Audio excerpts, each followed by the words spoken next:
By 2015, Nolan Smith had seen a lot of Duke basketball, had been a fan of Jay Williams during the point guard's early 2000s stint as a Blue Devils star, then played 4 years in Durham himself, starting on Duke's 2010 national championship team. That was coach Mike Krzyzewski's fourth title, which had won the same way had won the 3 before it, with his Blue Devils playing the same aggressive, floor-slapping man-to-man defense that they played year in, year out, which is why, as Smith took in a Duke game 3 years ago while rehabbing from knee surgery in Durham, he was taken aback to see the Blue Devils get back on defense and spread out, stake their spots and line up in his zone.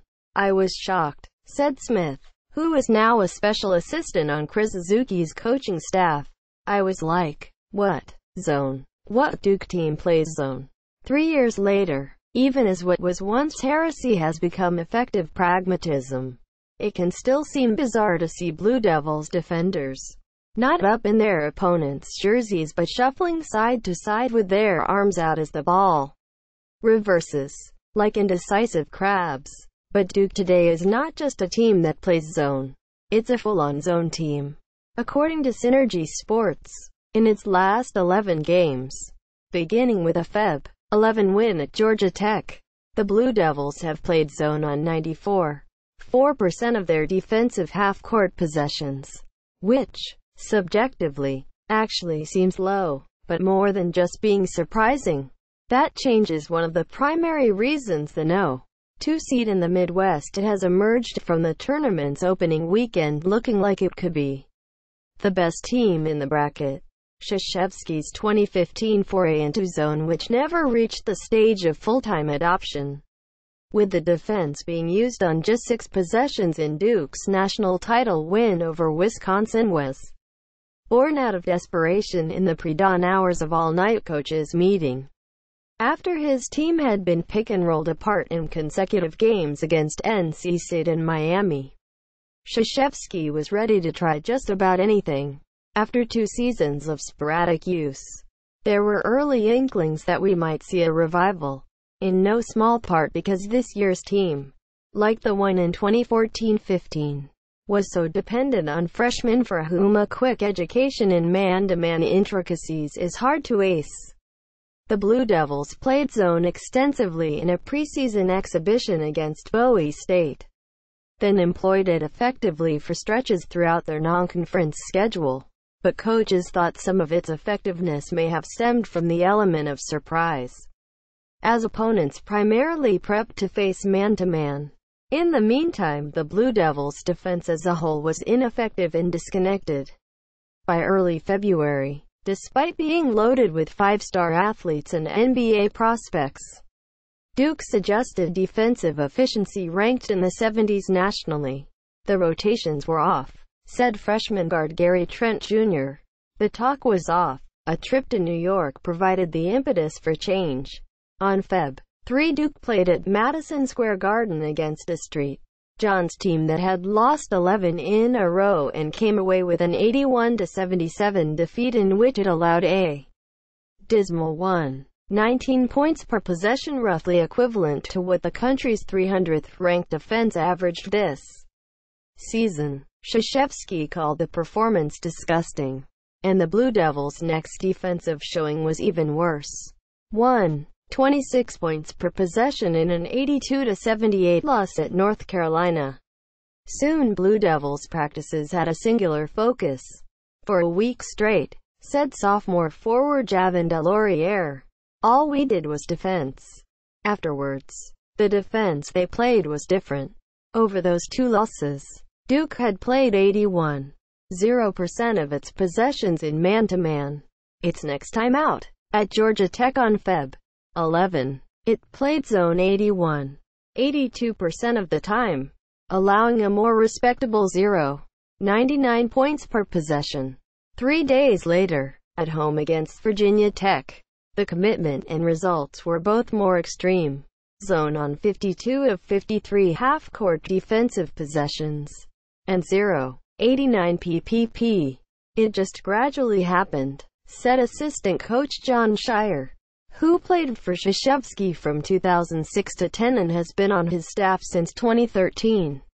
It wasn't a thing where we just talked about it and here Shire snapped his fingers to commit totally to it. It's a little surprising, he added, but it's been smart and it's been good for us. Good might be an understatement. After defensive lapses dogged them for the season's first 3 months, the Blue Devils defended so well down the stretch at one point holding Louisville and Syracuse to season worst performances in consecutive games that they ended up with the ACC's No.2 defense during league play, behind only No.1 overall defense Virginia, the same Blue Devils who in early February ranked well outside the country's top 50 per possession defenses entered the NCAA tournament ranked in the top 10. We have a lot of fun playing it, said Delorier, a 610 forward whose floor time increased with the zone emphasis. We do a better job of talking, which helps bring us together. Your head has to be on a swivel, said senior guard Grayson Allen. You have to always be looking out where guys are, so there's no ball watching. No man watching like what can happen when they're playing man-to-man defense. Which is not to say the zone does not come with its own challenges, namely defensive rebounding, as defending an area rather than an individual can make boxing out more difficult. Not to mention the zone's less natural fostering of aggression. Such challenges are not new to those with prior zone experience, though it's not clear anyone has experienced playing in one quite like this. The main difference between this one and other ones I played in, said Trent, is my teammates are longer, taller, faster, stronger 1 through 5. It's crazy. Therein lies the truth strength of Duke's 2-3 zone setup. When Delorier is on the floor, the zone's back line of he, Wendell Carter Jr., and Marvin Bagley 3 all stand either 610 or 611, with wingspans to match and an athleticism rarely found in such groups. When that same lineup is paired with a 65 Allen and 66 Trent up top, the overall length can seem downright unfair. The effect is only lessened slightly when Delorier is replaced by 63 guard Trevin Duval, which bumps Trent to a wing spot on the back line. I was in the Big East for 13 years, said Rhode Island assistant Tom Moore, a longtime UConn staffer when the Huskies competed in the previous incarnation of that league. Syracuse always had big zones, but this team covers a ton. Moore, who handled the Rams scouting of the Blue Devils in the week before their potential second-round meeting, said the size he saw on film was so daunting that he told head coach Danny Hurley, "Whatever you do, don't start watching Duke yet." After beating Oklahoma in the first round, Hurley installed several new wrinkles to Rhode Island's zone offense and then, as Moore said, emptied the chest during the game. Still, the coaching staff felt helpless on the sideline, as even when the Rams got the ball into spots they wanted, Duke's length and mobility made it hard to execute. Ultimately, they scored just 0.91 points per possession, turning the ball over 13 times on 68 trips. Michael Berg, Icon Sportswire via Getty Images. Most zone offenses have a component in there where you get it to the corner, the short corner. Those are beneficial areas, Moore said. With them it's almost like a catch-22. You try to get it in there and you feel like it's a success. They alter or block stuff that goes into those areas, so you're left with 3 gaps up top and there's 65 and 63 with long arms up top. And 66 too. Just not a lot of areas to attack it. It's Carter, who occupies the middle of that back line, who Moore said is most key to the zone's effectiveness. Moore likens him to a Venus flytrap for the way his patience around the basket practically lures opponents into attacking the rim, only for Carter to block or alter their shot. Carter's 7 8% block rate on opponents' 2-point attempts, ranked 7th in the ACC in this season. And while that may not match the 11.0% rate at eventual No. 2 overall draft pick Emeka Okafor posted for Connecticut's national championship team in 2003-04, Carter's style reminds more of his former pupil. "He's got the same trait that Emeka had," said Moore. "He's so big and long, and he realizes that he doesn't need to be quick off his feet. He can let you leave your feet and go up for your shot, and he still has time to effect it." All of this Evan Carter's Okafor-like qualities will be familiar to the man coaching against Duke on Friday. Syracuse's Jim Boeheim. Krzyzewski began employing a 2-3 zone in part due to the influence of Boeheim, a good friend with whom he coached the U.S.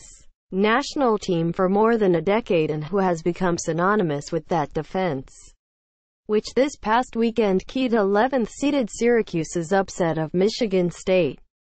3 weeks ago, the Orange were on the wrong side of the Duke zone's stingiest performance to date, a 0.69 PPP smothering on Feb.